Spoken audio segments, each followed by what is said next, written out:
தமிழும் சரஸ்வதியும் serial next பிரேமோ என்ன மாதிரியான ட்விஸ்டாக்க போகுதுன்னு பார்க்கலாம். மாப்பிள்ள நீ பயங்கர கிரிமினலையா, விரைவிலே கிரிமினல் என்ற மாதிரி நீ நடந்துக்கிற, சொத்துக்காக நீ இதெல்லாம் பண்ணுவியான்றாங்க.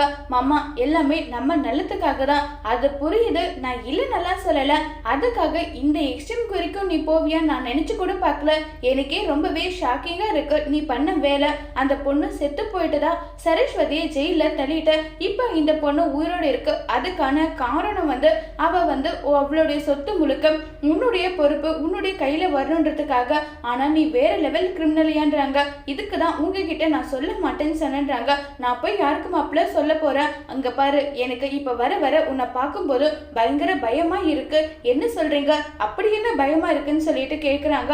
ஆமாம், பின்ன பயமா இருக்காதா? இந்த பொண்ணவே சொத்துக்காக நீ கொலை பண்ற எக்ஸ்ட்ரீம் வரைக்கும் போயிட்டு இப்ப யாருக்குமே தெரியாத அந்த கலிவரதன் ஒரு ஃப்ராடனா, அவனுக்கு மேல ஃப்ராடா இருந்து நீ இந்த வேலையெல்லாம் செஞ்சிருக்க.